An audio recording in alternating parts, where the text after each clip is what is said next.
अस्सलाम वालेकुम।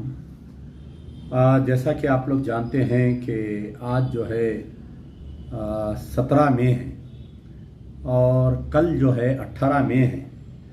तो 18 मई जो है बहुत अहम दिन है, ख़ास तौर पर जो हमारे हैदराबाद की तारीख़ रही है और तेलंगाना यानी यूनाइटेड आंध्र प्रदेश के अक़लियतों के लिए बोलिए, क्योंकि 18 मई के दिन जो है मक्का मस्जिद 400 साल क़दीम मक्का मस्जिद में बम धमाका हुआ था। और उस बम धमाके में जो है तकरीबन मैं समझता हूँ कि जो पुलिस फायरिंग में पहले तो बम धमाका हुआ था, 10 लोग जो है 8 स्पॉट पे डेड हुए थे, बाद में 2 हॉस्पिटल में मरे।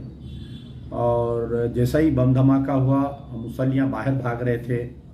एक सोची समझी साजिश के तहत मुसल्लियों पर जो है पुलिस फायरिंग की गई और उस पुलिस फायरिंग में भी तकरीबन 8 लोग ज़ख्मी हुए, शहीद हो गए थे।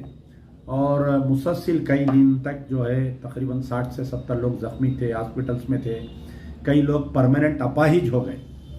तो जब मक्का मस्जिद का ब्लास्ट होने के बाद में उस वक़्त पे कांग्रेस की सरकार थी यूनाइटेड आंध्र प्रदेश में। चीफ मिनिस्टर राजशेखर रेड्डी थे, जाना रेड्डी होम मिनिस्टर थे और डायरेक्टर जनरल ऑफ पुलिस हमारे एम.ए. बासित साहब थे और आपके बलविंदर सिंह उस वक़्त के कमिश्नर ऑफ पुलिस थे।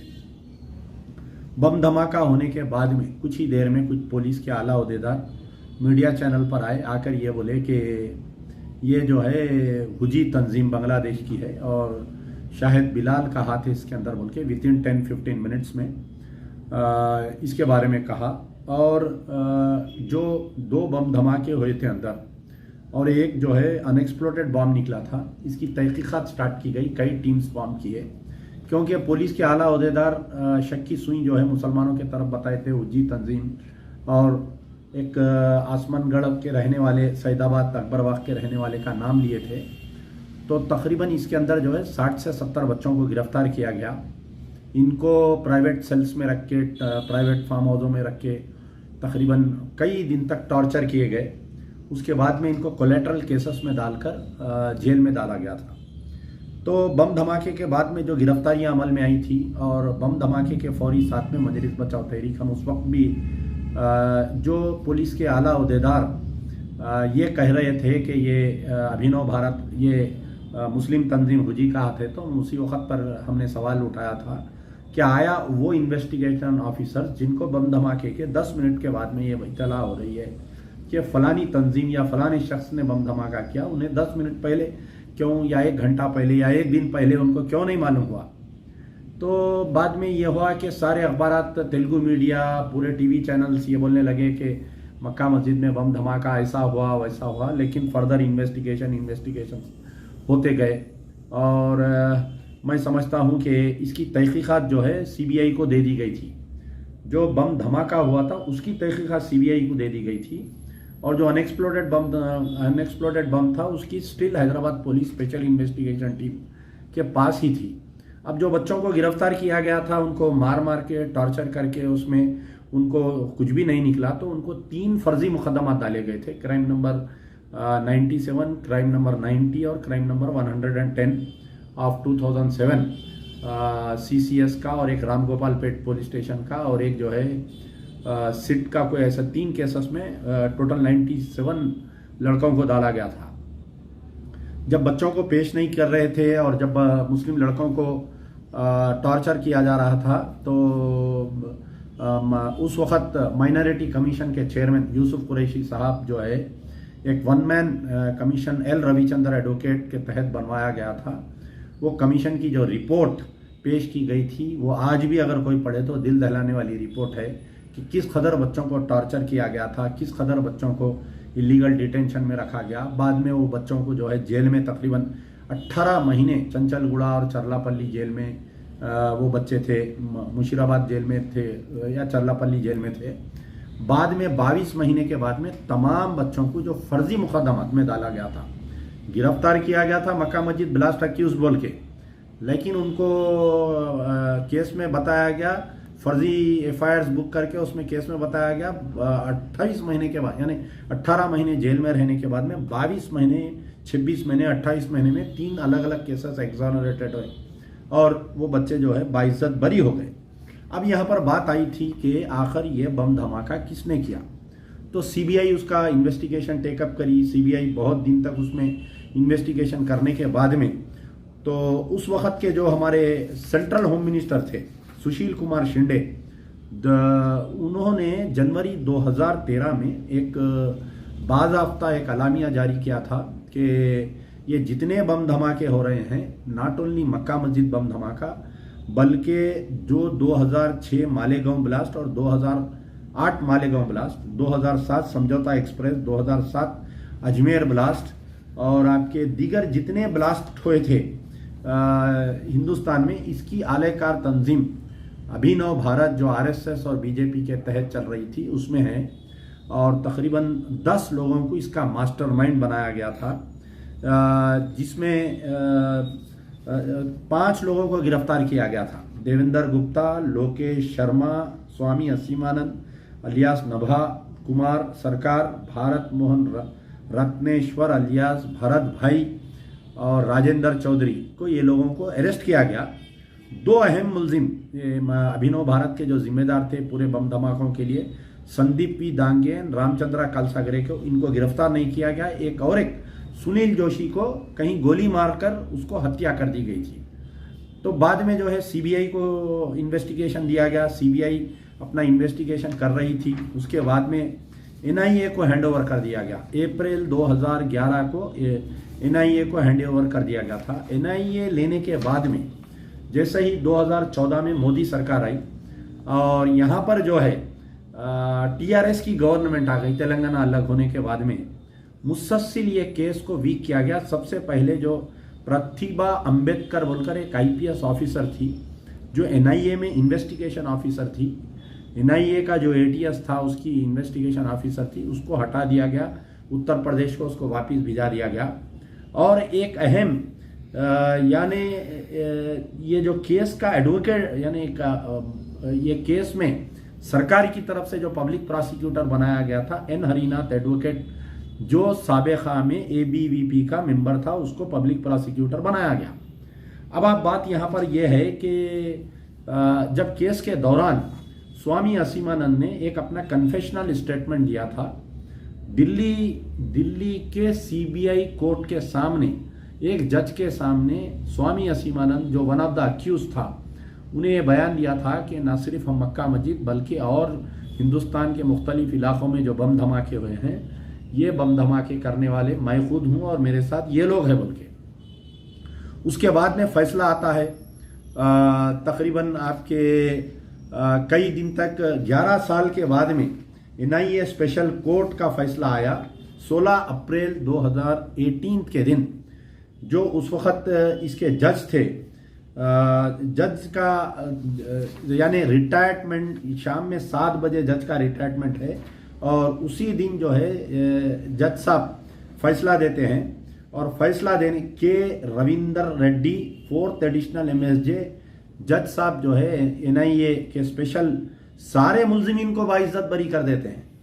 सारे मुलजिमीन अभिनव भारत के जितने भी थे, नभा कुमार श्रीकार अलियास स्वामी असीमानंद, देवेंद्र गुप्ता, लोकेश शर्मा, अजय तिवारी, लक्ष्मण दास महाराज, मोहन लाल रत्नेश्वर, राजेंद्र चौधरी, ये पूरे जितने अक्यूज थे जो गिरफ्तार किए गए थे उनको भी बाइज्जत बरी कर देते हैं। जो अभी तक गिरफ्तार नहीं किए गए उनको भी इसमें से बाइज्जत बरी कर दिए। और जज साहब रिटायरमेंट के बाद में एक स्टेटमेंट देते हैं कि बीजेपी के फेवर में कि मैं जो है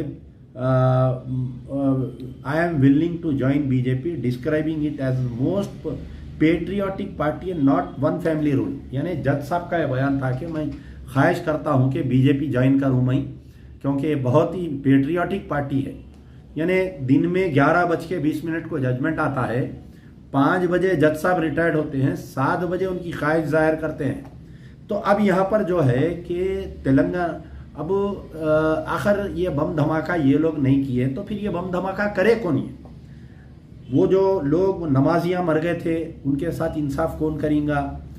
पुलिस फायरिंग के बाद में एक तो जो गिरफ्तारियां की गई थी, जो वन मैन कमीशन बनाया गया था एल रविचंद्र का, पिछले 2007 से लेकर 2022 आ गया है। एल रविचंद्र की रिपोर्ट आज की तारीख तक ऐवान असेंबली, तेलंगाना की असेंबली में टेबल नहीं किया गया। बावजूद इसके हमारे पास जो है 7 एमएलए, एक मेंबर ऑफ पार्लियामेंट, एक मुस्लिम होम मिनिस्टर, एक और एक टीआरएस के मुस्लिम एमएलए, कई मुस्लिम एमएलसीज है। आज की तारीख तक किसी ने यह आवाज नहीं उठाई कि one man commission report of L Ravichandra, जो मुस्लिम बच्चों पर जुल्म के खिलाफ में जो कमीशन बनाया गया था, उसकी रिपोर्ट अभी तक नहीं दाखिल की गई। फिर उसके बाद में भास्कर राव कमीशन की एक रिपोर्ट आई थी कि मक्का मस्जिद बम धमाके के ऊपर जो भास्कर राव कमीशन की रिपोर्ट बनाई गई थी, कि वो रिपोर्ट को भी आज की तारीख तक जो है ऐवान असेंबली में नहीं की गई। फिर हम दावे करते हैं कि चीफ मिनिस्टर सेकुलर है, हम जो है मरते दम तक सीएम केसीआर के साथ में रहूंगा। एक बड़े भाई बोलते हैं और छोटे भाई बोलते हैं, हम जिसको चाहे उसको तख्त पर बिठा सकते हैं, हम जिसको चाहे उसको तख्त पर लिटा सकते हैं। अरे मक्का मस्जिद का तख्त जो है बम ब्लास्ट में टूट गया, वो तख्त को तुम नहीं बना सके अभी तक, और आप भी ऐसे बातें करते हैं। अब यहां पर टीआरएस का क्या रोल है? चीफ मिनिस्टर के चंद्रशेखर राव साहब का बहुत बड़ा रोल है इसके अंदर, कि आप जो है देखिए कि जब से टीआरएस की गवर्नमेंट आई है, चाहे वो आप किशन बाग की फायरिंग का मसला रहो, चाहे आप वटोली में खातिलों की बाइज्जत बरी का मसला रहो, चाहे वो मक्का मस्जिद ब्लास्ट केस के मुलजिमीन का, तो स्टेट गवर्नमेंट का ये कोई मुस्लिम एमएलए या मजलिस इत्तेहादुल मुस्लिमीन या उलमा, मशाइखीन, दानिश्वर, कोई जाके चीफ मिनिस्टर से ये नुमाइंदगी नहीं की है। वो जो इलेक्शन के करीब में जाके सीएम के घर में बिरयानी खा के जो लोग तायद करते हैं, जो तंजीमें, ये तंजीमें जाकर चीफ मिनिस्टर को ये नहीं बोले कि सीएम साहब मक्का मस्जिद में बम धमाका हुआ, ये केस को आप रीओपन करते हुए हाई कोर्ट में अपील पे जाना चाहिए। क्यों नहीं गए भाई हाई कोर्ट में अपील पे सीएम साहब? सीएम साहब सेकुलर है, मैं मान लिया। महमूद अली बोलते कि नंबर 1 सेकुलर है, हमारी नंबर 1 पुलिस है, मैं इमाम ज़मीन बनते उन्होंने झूठ बोलना छोड़ दिया, उनकी फिरका परस्ती चले गई बोलते हैं। ठीक है, मैं मान लिया उनकी बात। तो महमूद अली साहब होम मिनिस्टर है, आप ये केस को रीओपन करके मक्का मस्जिद की अपील पे जाना था आप, कि भाई हमारे को लोअर कोर्ट के जजमेंट से हम मुतमईन नहीं है फैसले से बोल के। जहां पर मुस्लिम बच्चे अक्यूज्ड है, 11 साल जेल में है, Mecca task force office blast case में 11 साल जेल में रहने के बाद में ये बच्चे बाइज्जत बरी हुए, तो 3 दिन के अंदर state government, CM KCR, TRS party, Mahmood Ali, ये सब मिलके जो है हाई कोर्ट में अपील डालते हैं उन बच्चों के खिलाफ में।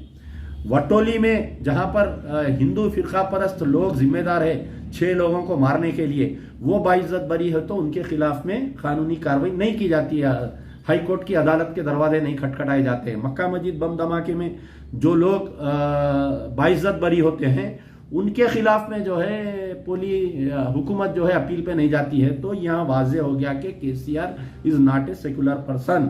जो केसीआर को सेकुलर बोल रहे हैं उनका जाति कोई मफाद है, इसलिए ये आवाम के सामने आके मुसलमानों के सामने झूठ बोल रहे हैं। जितने तंजीमा, जितने लोग जाके केसीआर की बिरयानी खा के 2014 में, 2019 में, 2018 में उनकी तायद करे, बड़े बड़े तंजीमा है, मैं किसी का नाम नहीं लेना चाह रहा हूं, इनका जाति मफाद है।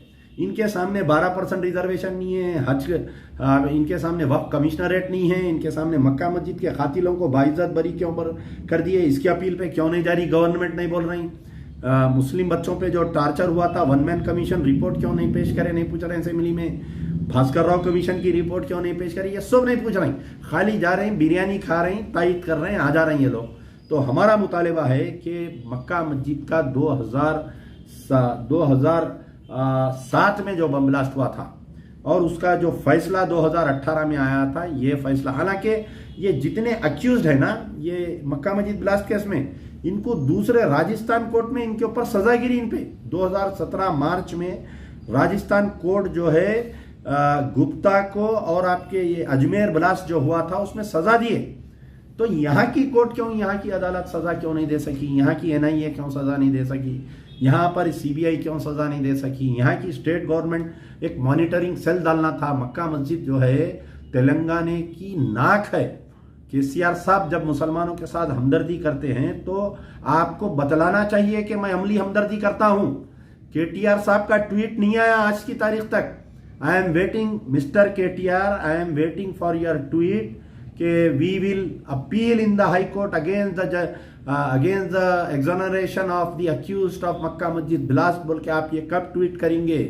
I am waiting for your tweet कि 2018 जजमेंट में जिसमें मक्का मस्जिद के कातिलों को बाइज्जत बरी कर दिया गया है, हम उसके खिलाफ में हाई कोर्ट में अपील में डालेंगे बोल के केटीआर साहब ट्वीट नहीं करते। केटीआर साहब, असदुद्दीन ओवैसी साहब भी केटीआर साहब को याद नहीं दिलाते, ट्वीट नहीं खेलते। Akbaruddin Owaisi leader of the opposition, क्या क्या नहीं है आप बताइए। आप क्यों भूल गए मक्का मस्जिद के कातिलों को? आप क्यों मक्का मस्जिद को भूल गए?